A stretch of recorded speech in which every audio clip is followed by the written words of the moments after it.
Hello and welcome to one and only Prabha.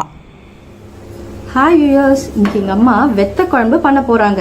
வெத்த குழம்பு is one of the tasty குழம்பு. அது எப்படி பண்ண போறாங்கன்னு இப்ப காமிப்பாங்க. நான் இப்ப வீடியோல காமிக்கிறது வந்து இதோட ingredients.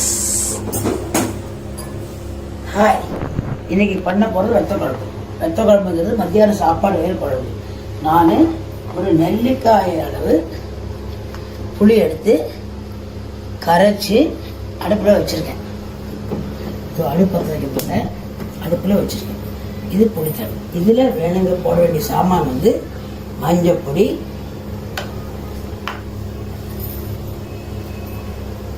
உப்பு, தேவையான அளவு உப்பு தேவையான அளவு. நான் இப்போ ஒரு 1/4 ஸ்பூனுக்கு மேலே எடுத்துட்டுருக்கேன் உப்பு. இது இப்போ கொதிக்கட்டும். இதுக்கு இன்னொரு தேவையான பொருள் வந்துட்டு வத்த குழம்பு பொடி. வத்த குழம்பு பொடி தாளிக்கிறதுக்கு மரத்தங்காளி, சில சுண்டைக்காயும் போடுவா, நான் மரத்தங்காளி போடுறேன். வறுத்து போட தேங்காய், கடுகு, கருவேப்பிலை, தேவையான எண்ணெய். இதில் கொஞ்சம் வத்த குழம்புல கொஞ்சம் வெல்லம் போட்டால் நல்லாயிருக்கும். வெல்லம் போடாமலும் இருக்கலாம். இதில் என்ன இப்போ ஸ்பெஷல் அப்படின்னு சொன்னால், இந்த வெத்த குழம்பு பருப்பு போடலை. பருப்பு போட்டு வெத்த குழம்பு வைக்கலாம். இது பருப்பு போடாத வெத்த குழம்பு. பருப்பு போடாத வெத்த குழம்புனா கொஞ்சம் ஈஸியாக குழம்பு வச்சிடலாம். உங்களுக்கு பருப்பு போடாத வெத்த குழம்பை உங்களுக்கு காமிச்சிடறேன். இது இப்போ கொதிக்கணும்.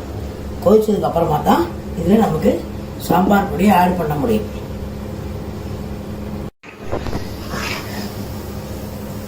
புளி கொதிச்சாச்சு, வெல்லம் போட்டுக்கணும். உங்களுக்கு வெள்ளத்தை அடிச்சு அந்த வெள்ளத்தை போட்டுட்டு இப்போ அதுக்கு வெத்தக்குழம்பு பொடி இல்லாததான் சாம்பார் பொடி போட்டு வெத்தக்குழம்பு வைக்க முடியும். என்னோட வெத்தக்குழம்பு பொடி தீர்ந்து போச்சு. அதனால இப்போ நான் சாம்பார் பொடி 2 ஸ்பூன் போடுறேன். 1 2 ஸ்பூன். இந்த சாம்பார் பொடியை அப்படியே டைரெக்டாக புளித்தண்ணியில் போடக்கூடாது.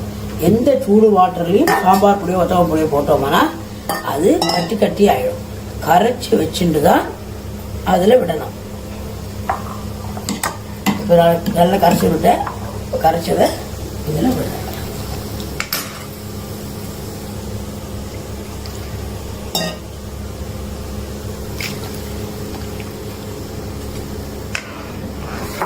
வெத்தக்குழம்பு போட்டு அடுத்து இதில் போட வேண்டியது பெருங்காயம். பெருங்காயம் வந்து வெத்தக்குழம்பு ரொம்ப டேஸ்டாக இருக்கும். பெருங்காயம் போட்டு இப்போ இது கொதிக்கிறதுக்குள்ள நம்ம அந்த பக்கத்தில் தேங்காயும் மரத்தங்காளியும் வறுத்துடலாம்.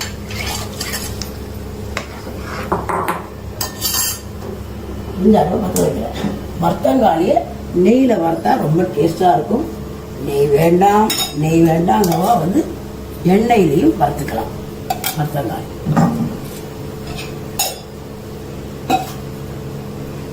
இதுதான் மரத்தங்காளி மணத்தக்காளி. இதை வறுக்கிறேன்.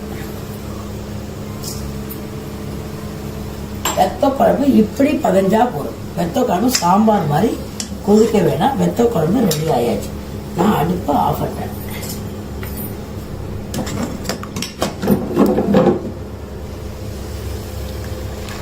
இந்த வெத்த குழம்பு நான் சொன்ன பொடி 2 பேருக்கு தாராளமாக சாப்பிட முடியும்.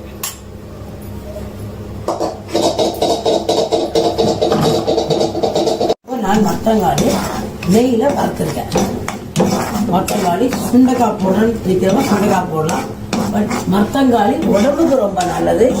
இது வழியாக எப்படியாவது வயசு கூட இந்த மரத்தங்காளி போயிடும்.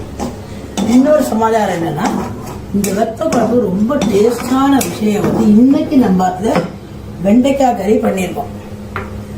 ஆனால் இது வெத்த குழம்புக்கு ரொம்ப டேஸ்டான விஷயம் வந்து பருப்பு தொகையிலும் சுற்றப்படாமல். கிராமத்தில் சொல்லுவாள், வெத்த குழம்பும் பருப்பு தொகையில் சுற்றப்படாமல் சாப்பிட்டா சிலவாளுக்கு சத்தி சாப்பிட்ட ஃபீலிங் வரும். அந்த அளவுக்கு ரொம்ப நல்ல விஷயம். பருப்பு ஒன்று போடாதனால சட்டு டைஜஸ்டும் ஆகும். வெத்த குழம்பு பருப்போட கொஞ்சம் ஹெவியாகும். பருப்பு போடாமல் வைக்கலாம். பருப்பு போட்டுக்கலாம், பருப்பு போடாமல். ஆனால் எனக்கு வெத்த குழம்பு உருளைக்கிழங்கு கறி தான் என்னோட ஃபேவரட். உருளைக்கிழங்குங்கிறது எல்லாருக்கும் ஃபேவரட்டான விஷயம். உருளைக்கிழங்கு அப்படின்னு சொன்னாலே எல்லாரும் ஃபேவரட்டான விஷயம். உருளைக்கறி. இன்னும் சிலவோட புடலங்காய் பறிக்கும், கத்திரிக்காய் பெரியும் இது ரொம்ப காம்பினேஷன் நல்லாயிருக்கும். வெத்த குழம்பு கத்திரிக்காய் பொடி ரொம்ப காம்பினேஷன் நல்லாயிருக்கும். பட் எனக்கு பொறுத்தவரை வெத்த குழம்பு பருப்பு தொகையில் சுட்டாப்பலாம் அப்படி ஒரு விஷயம். அது 3 சாப்பிட்டு ரொம்ப ரொம்ப டேஸ்டாக இருக்கும். அப்படி இன்னைக்கு நம்ம பார்த்துல வெண்டைக்காய் கறி தான் வச்சிருக்கோம்.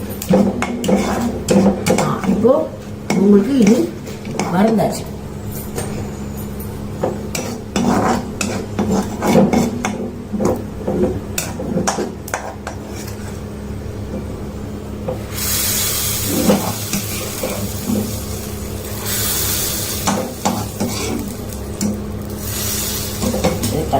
எண்ணெயை விட்டு தேங்காய் வரது போட போகிறேன்.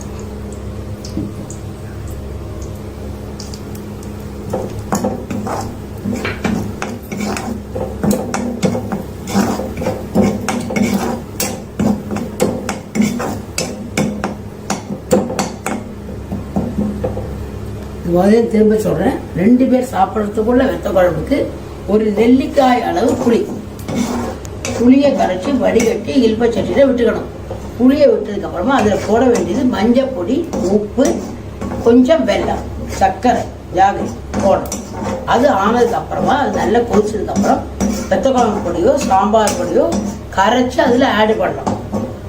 அது நல்லா பதஞ்சு வந்தோடனே எந்த காரணத்துக்கும் கொதிக்க கூடாது. கொதிச்சுன்னா வெத்த குழம்பு டேஸ்ட் போயிடும். தேங்காய் மறந்தாச்சு. கொதிச்சுன்னா அது பேர் பபிள்ஸ் வரக்கூடாது. இதில் பதம் வர பபிள்ஸ் வரக்கூடாது. இந்த இப்போ தேங்காயை மறந்தாச்சு. நான் இதில் தேங்காயை போடுறேன்.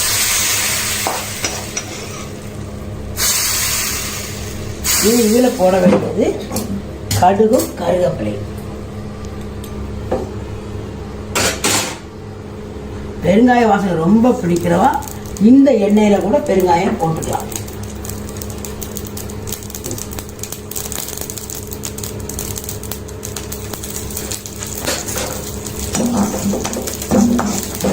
அடுப்பு ஆஃப் பண்ணியாச்சு.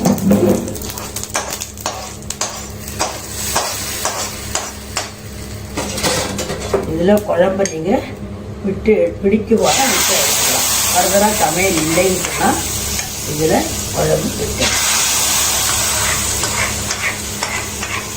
நல்ல டேஸ்டான வணக்க வெத்த குழம்பு ரெடி. கொத்தமல்லி போடணுமா போட்டுக்கலாம்.